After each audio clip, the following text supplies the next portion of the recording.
আসসালামু আলাইকুম, স্বাগতম জানাচ্ছি বিবিসি নিউজ আন্তর্জাতিক সংবাদে। শুরুতেই সংবাদ শিরোনাম, এরপর বিস্তারিত।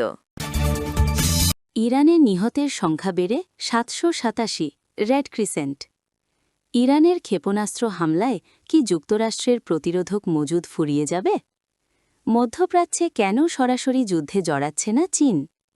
হরমুজ প্রণালী বন্ধ, জাহাজেলে আগুন দেওয়া হবে। দর্শক, এতক্ষণ শুনছিলেন সংবাদ শিরোনাম। এখন বিস্তারিত।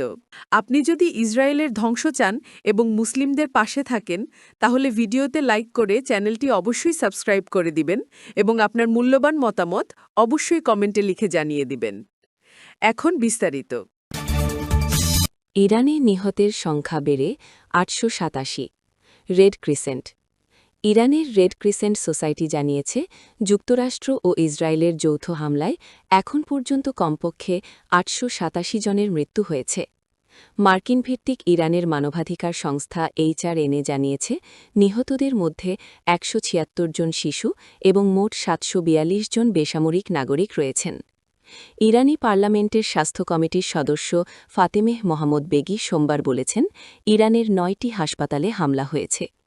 অন্যদিকে তেহরানের গান্ধী হাসপাতালকে লক্ষ্য করে হামলার অভিযোগের জবাবে IDF জানিয়েছে, হাসপাতালকে লক্ষ্য করে হামলা চালানো হয়নি। তবে ইরানের পররাষ্ট্র মন্ত্রণালয় উভয় দেশকে ওই হাসপাতালে হামলার জন্য দায়ী করেছে। ইরানের ক্ষেপণাস্ত্র হামলায় কি যুক্তরাষ্ট্রের প্রতিরোধক মজুদ ফুরিয়ে যাবে? বিগত কয়েকদিন ইরানের শত শত ব্যালিস্টিক ক্ষেপণাস্ত্র ভূপাতিত করেছে যুক্তরাষ্ট্রের বাহিনী। এতে প্রশ্ন উঠেছে, সপ্তাহের পর সপ্তাহ চলতে পারে এমন এক যুদ্ধে আমেরিকার আকাশ প্রতিরক্ষা ব্যবস্থার ইন্টারসেপ্টর ক্ষেপণাস্ত্র প্রতিরোধক মজুদ কতদিন টিকবে? সপ্তাহান্তে যুক্তরাষ্ট্র ইসরায়েলের ব্যাপক বিমান হামলার জবাবে ইরান মধ্যপ্রাচ্যে মার্কিন ঘাঁটি ও বাহিনী থাকা দেশগুলোর দিকে শত শত ক্ষেপণাস্ত্র ও ড্রোন ছুড়ে পাল্টা হামলা চালায়। যুদ্ধ শুরুর পর থেকে যুক্তরাষ্ট্রের বাহিনী আমাদের অংশীদার এবং আঞ্চলিক স্থিতিশীলতাকে লক্ষ্য করে ছোড়া শত শত ব্যালিস্টিক ক্ষেপণাস্ত্র প্রতিহত করেছে। সোমবার এমনটাই বলেছেন শীর্ষ মার্কিন সামরিক কর্মকর্তা জেনারেল ড্যান কেইন। এসব প্রতিহতকরণ সফল, কারণ ক্ষেপণাস্ত্রগুলো লক্ষ্যবস্তুতে আঘাত হানতে পারেনি। তবে এর বিনিময়ে ব্যবহার করতে হয়েছে অত্যাধুনিক ও ব্যয়বহুল ইন্টারসেপ্টর, যার মজুদ সীমিত। স্টিমসন সেন্টারের জ্যেষ্ঠ ফেলো কেলি গ্রিয়েকো বলেন, ইরানের ক্ষেপণাস্ত্র শেষ হওয়ার আগে যুক্তরাষ্ট্র ও তার অংশীদারদের ইন্টারসেপ্টর ফুরিয়ে যাওয়ার ঝুঁকি রয়েছে, যদিও বিষয়টি এখনও নিশ্চিত নয়।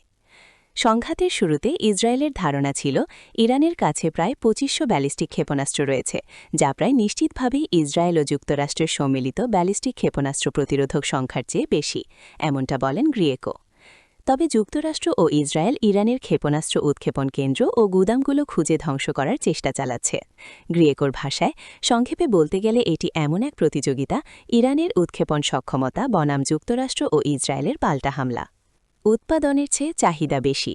জেনারেল কেইন বলেন, ইরানের ড্রোনও হুমকি তৈরি করছে, তবে কতগুলো ড্রোন ভূপাতিত করা হয়েছে সেই সংখ্যা তিনি জানাননি। শুধু বলেন, আমাদের প্রতিরক্ষা ব্যবস্থা দ্রুত লক্ষ্যবস্তু শনাক্ত ও ধ্বংস করতে কার্যকর প্রমাণিত হয়েছে। গ্রিয়েকো জানান, ড্রোন মোকাবিলায়ও ইন্টারসেপ্টর ব্যবহার হচ্ছে, তবে ক্ষেপণাস্ত্রের তুলনায় কম। এমনকি সবচেয়ে তীব্র ঘাটতি ব্যালিস্টিক ইন্টারসেপ্টরেই। যুদ্ধ কতদিন চলবে সেটিও ইন্টারসেপ্টরের চাহিদা নির্ধারণে গুরুত্বপূর্ণ। এখনও স্পষ্ট নয় এই সংঘাত কত দীর্ঘ হবে।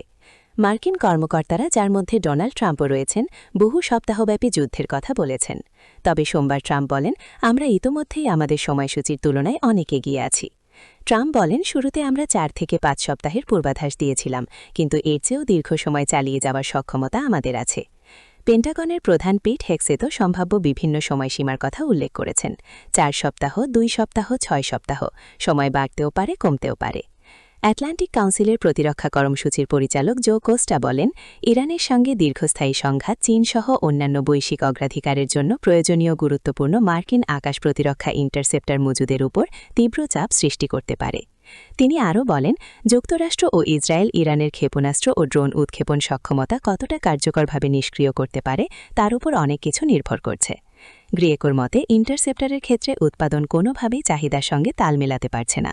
ইউরোপ, ইন্ডো প্যাসিফিক থেকে মধ্যপ্রাচ্য, প্রতিটি অঞ্চলে আরও বেশি ক্ষেপণাস্ত্র প্রতিরক্ষা লঞ্চার ও ইন্টারসেপ্টরের তীব্র প্রয়োজন রয়েছে, কিন্তু যুক্তরাষ্ট্র এগুলো যত দ্রুত ব্যবহার করছে, তত দ্রুত প্রতিস্থাপন করতে পারছে না।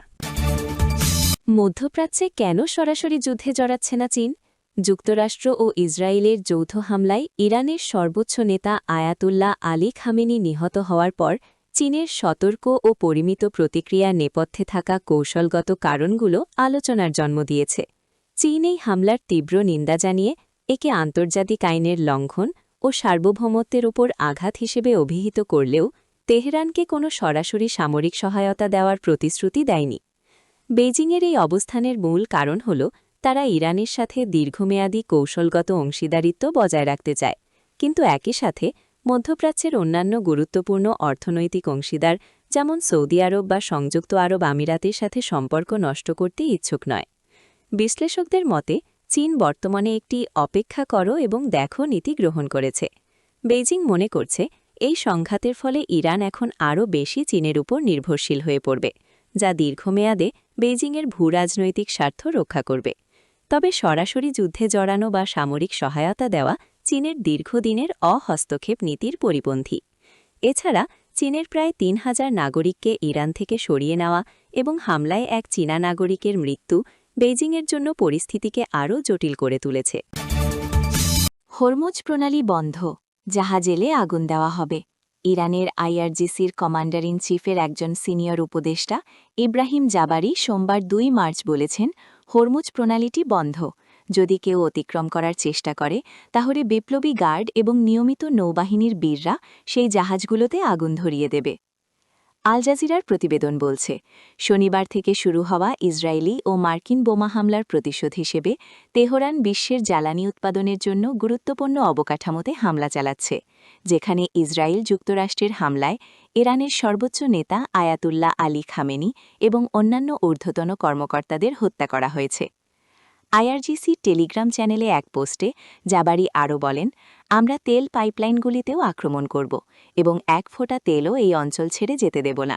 আগামী দিনে তেলের দাম $200 পৌঁছাবে।